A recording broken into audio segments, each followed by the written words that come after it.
जरा इमेजिन करो कि पहाड़ों में एक बाढ़ आती है। भागो भागो भागो भागो अरे भयंकर भागेगी अरे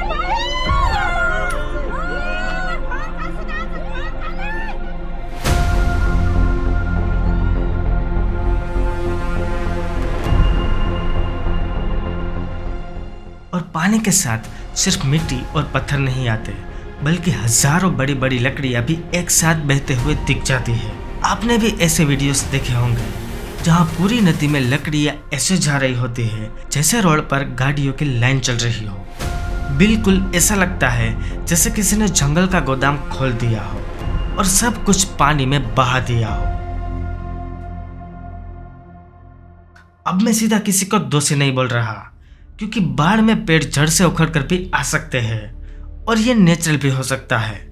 लेकिन जब लकड़ियां बहुत ज्यादा हो और कुछ टुकड़े ऐसे लगे जैसे कट कर आए हैं, तो दिमाग में एक सवाल खुद आ जाता है, क्या ये सिर्फ फ्लड का डेब्रिस था या किसी बड़ी कहानी का सिग्नल?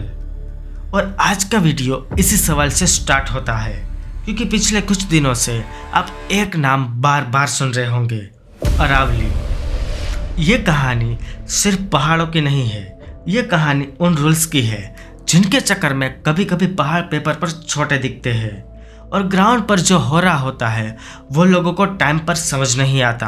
तो मेरा नाम है नीरव और मैं इस चैनल पर वॉर, क्राइम, हिस्ट्री, मिस्ट्री और कॉन्स्पिरेसी थियरीज पर रिसर्च बेस्ड डॉक्यूमेंट्रीज बनाता हूँ। अगर आपको ऐसे वीडियोस पसंद है तो फैक्ट इनसाइडर को अभी सब्सक्राइब कर लीजिए। और आज की स्टोरी अरावली से शुरू होकर इंडिया के एक बहुत बड़े पैटर्न तक जाने वाली है। इस वीडियो को मैं 3 पार्ट्स में एक्सप्लेन करूंगा।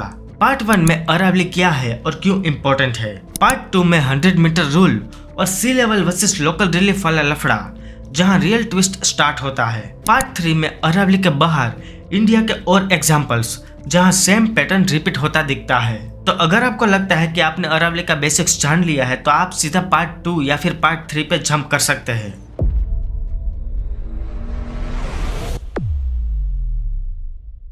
सबसे पहले एज समझते हैं, क्योंकि अरावली का शॉक फैक्टर यही है। अरावली को इंडिया की सबसे पुरानी माउंटेन सिस्टम में काउंट किया जाता है और इसकी एज 2 बिलियन ईयर्स से ज्यादा बताई जाती है। इसका सिंपल मतलब यह है कि जब हिमालय अभी यंग भी नहीं था, तब अरावली का चैप्टर ऑलरेडी बहुत पहले से एग्जिस्ट करता था। अब स्प्रेड की बात करते हैं। अरावली एक जगह का नाम नहीं, एक पूरी बेल्ट का नाम है। ये रेंज ब्रॉडली दिल्ली, हरियाणा, राजस्थान से होते हुए गुजरात के डायरेक्शन में एक्सटेंड होती है। इसकी लेंथ को अगर सिंपल बोलना हो तो आप इसको 600 से 700 किलोमीटर के स्केल पर इमेजिन कर सकते हो। और इसके हाईएस्ट पॉइंट का नाम आता है गुरु शिखर, जो माउंट आबू के पास है। एक चीज जो लोग मिस कर देते हैं वो ये है कि अरावली हिमालय जैसी स्टिप इसलिए नहीं दिखती क्योंकि ये बहुत पुरानी सिस्टम है और इरोशन यानी कटाव ने इसको टाइम के साथ लो हाइट रिजेस में कन्वर्ट कर दिया है। लेकिन कम ऊंचाई का मतलब कम इम्पोर्टेंस नहीं होता। कभी कभी छोटी दीवार भी बहुत बड़ा काम कर देती है, बस वो हेडलाइन नहीं बनती। अरावली को सिर्फ पहाड़ समझना गलत होगा, क्योंकि ये नेचर के एक बहुत बड़े सिस्टम का हिस्सा है। नॉर्थ वेस्ट इंडिया में रेगिस्तान का फैलना, धूल का उड़ना और पानी का लोकल सिस्टम, इन सब पर अरावली का असर सीधा भी आता है और घूमकर भी। अरावली का रोल आप डस्ट और हीट के कॉन्टेक्स्ट में समझ सकते हो। दिल्ली एनसीआर टाइप्स रीजन्स में एयर पहले से सेंसिटिव होती है और जब ग्रीन कवर कमजोर होता है तो धूल और गर्मी का इफेक्ट और ज्यादा चुभने लगता है, क्योंकि नेचर का सिल्क पतला पड़ जाता है। वाटर का रोल भी सिंपल है लेकिन पावरफुल है। हिल्स और फॉरेस्ट बारिश के पानी को रोक कर रखते हैं, मिट्टी को पकड़ कर रखते हैं और पानी को धीरे धीरे जमीन में उतरने देते हैं, जिससे ग्राउंड वाटर रिचार्ज में हेल्प मिलती है। और जब लैंड कट हो जाता है या खुला हो जाता है तो पानी जल्दी से बह जाता है और सिप होने का टाइम भी नहीं मिलता। इसीलिए एक ही रीजन में आप फ्लड और वाटर शॉर्टेज दोनों साथ में देख लेते हो, क्योंकि बैलेंस बिगड़ चुका होता है। वाइल्ड लाइफ का एंगल भी इम्पोर्टेंट है। जब जंगल का एरिया टुकड़ों में टूट जाता है तो जानवरों का आना जाना और बचना मुश्किल हो जाता है और फिर कॉन्फ्लिक्ट का रिस्क बढ़ जाता है। अब यहाँ एक नेचुरल सवाल बनता है, अगर अरावली इतनी इम्पोर्टेंट है तो फिर आज सडनली सोशल मीडिया पर यह इतनी वायरल क्यों है और लोग ऐसा क्यों बोल रहे हैं कि पहाड़ पेपर पर छोटे हो रहे हैं? आंसर आता है रूल्स के अंदर।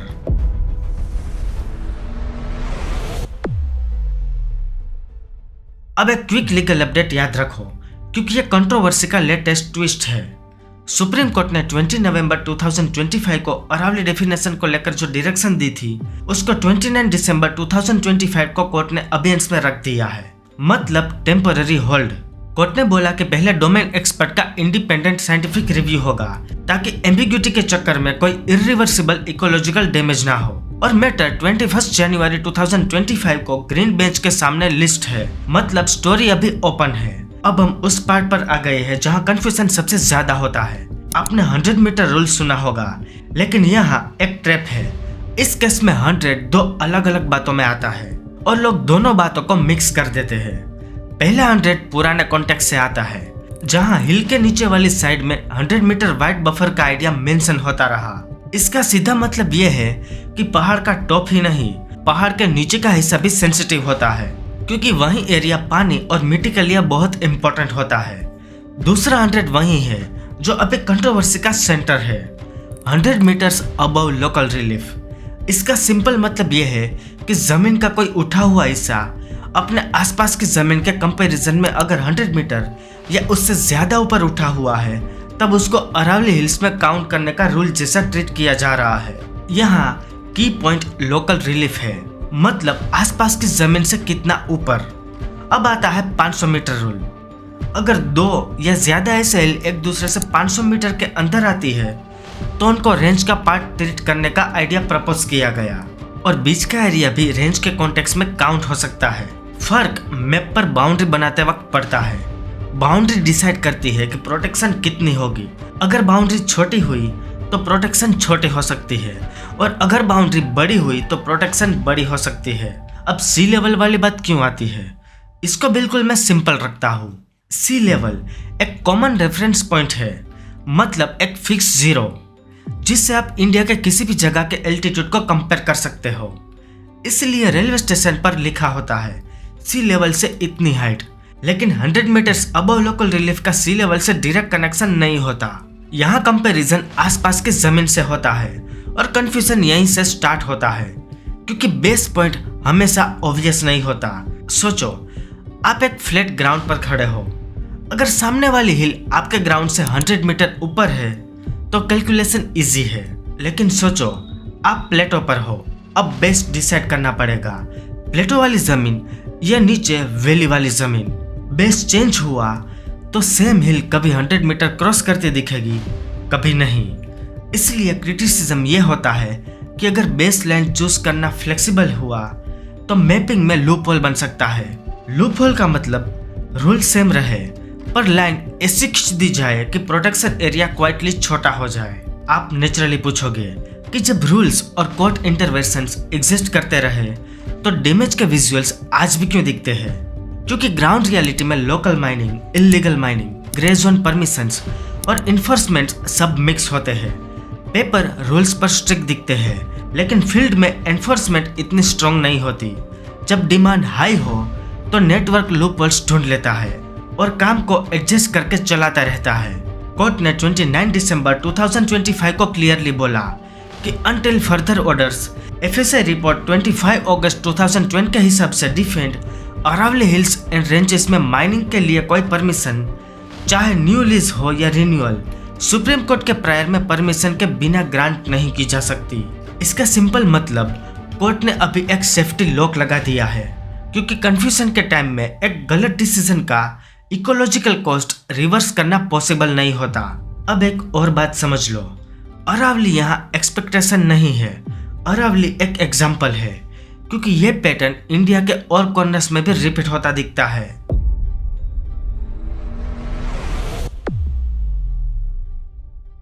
अब मैं अरावली को एक केस स्टडी की तरह साइड में रखकर इंडिया के बिगर पैटर्न को दिखाना चाहता हूँ। आम लोग अक्सर सोचते हैं कि माफिया सिर्फ एक दो जगह का इश्यू होता है, लेकिन जहाँ पैसा होता है वहाँ एक प्रिडिक्टेबल पैटर्न बन जाता है। एग्जाम्पल 1, सरांदाज झारखंड। यहाँ आयरन ओर का पुल स्ट्रॉन्ग रहा है, और स्टोरी सिर्फ फॉरेस्ट वर्सेस माइनिंग की नहीं होती, स्टोरी मॉनिटरिंग और गवर्नेंस की भी होती है। एग्जाम्पल 2, हसदेव अरान छत्तीसगढ़। यहाँ कोल ब्लॉक्स, लोकल राइट्स और फॉरेस्ट डाइवर्जन का टेंशन बार बार सामने आता है। शॉर्ट टर्म में लोग बोलते हैं जॉब्स और पावर इंपॉर्टेंट है, लेकिन लॉन्ग टर्म में इकोसिस्टम डैमेज का कॉस्ट सोसाइटी ही पे करती है। एग्जाम्पल 3, देहिंग पतकाई, असम। ये रेन फॉरेस्ट बेल्ट बायोडाइवर्सिटी के लिए नोन रहा है और जब एक्सट्रैक्शन प्रेशर आता है तो सामने क्वेश्चंस रिपीट होता है। प्रोटेक्टेड का मतलब सिर्फ साइन बोर्ड है या ग्राउंड पर भी प्रोटेक्शन दिखती है। Example 4, river sand mining.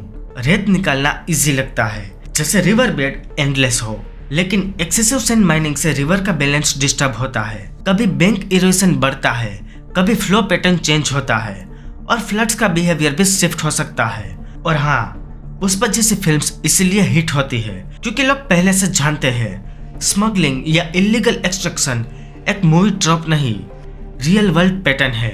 अलग स्टेट्स, अलग रिसोर्सेस, लेकिन लूप होल सेम होता है। Demand, supply chain, weak enforcement, damage, denial, then repeat. अब वापस ओपनिंग पर आते हैं।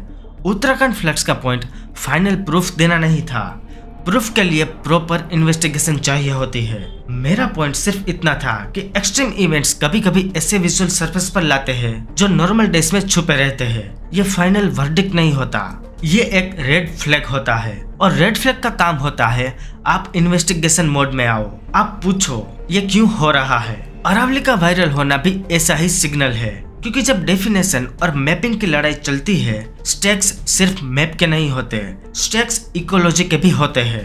अब मैं एंडिंग वाले पार्ट पर आ रहा हूँ और यहाँ मैं माफिया को एक सिंगल विलन का चेहरा नहीं बनाऊंगा क्योंकि सिंगल फेस बना दोगे तो सिस्टम क्वाइटली बच निकलता है। इस स्टोरी का रियल मॉन्स्टर एक आदत है। हम डेवलपमेंट को सिर्फ स्पीड और कॉस्ट से मेजर करते हैं और नेचर का लॉस बोल देते हैं कि बाद में देखेंगे। इलीगल नेटवर्क्स तब पावरफुल होते हैं जब डिमांड ब्लाइंड हो जाती है और डिमांड ब्लाइंड तब होती है जब सोसाइटी को बस चीप और फास्ट चाहिए होता है। अगर आपके शहर का एक्सपेंशन सस्ती सैंड, सस्ते स्टोन और फास्ट क्लियरेंस पर डिपेंड करता हो तो प्रेशर कहाँ जाएगा और किस जंगल या किस रिच पर जाएगा। अरावली हो या रेन फॉरेस्ट, रिवर बेड हो या रिच, इकोलॉजिकल कॉस्ट एक दिन रिटर्न आता ही है। कभी हीट वेव बन के, कभी फ्लड बन के, कभी वाटर स्ट्रेस बन के। नेचर जब धीरे बोलती है तब हम इग्नोर कर देते हैं, लेकिन नेचर जब जोर से बोलती है तब हम बोलते हैं ये तो अनएक्सपेक्टेड था। तो आज का सवाल सिंपल है, आपके हिसाब से सबसे पहला फिक्स क्या होना चाहिए? क्या रूल्स और क्लियर होने चाहिए? क्या एनफोर्समेंट और स्ट्रॉन्ग होना चाहिए या चीप और फास्ट वाली माइंडसेट बदलनी चाहिए? और अगर आपने अपने एरिया में भी ऐसा पैटर्न देखा है जहां नदी, जंगल या हिल्स के अराउंड सस्पिशियस एक्टिविटी होती हो तो कमेंट्स में सिर्फ एरिया का नाम बता दो बिना एग्जैक्ट डिटेल्स के। और अगर वीडियो यूजफुल लगी तो फैक्ट इनसाइडर को सब्सक्राइब कर लीजिए क्योंकि मैं ऐसे टॉपिक्स को ड्रामा से नहीं, एविडेंस और सिंपल लैंग्वेज से डिकोड करता हूँ।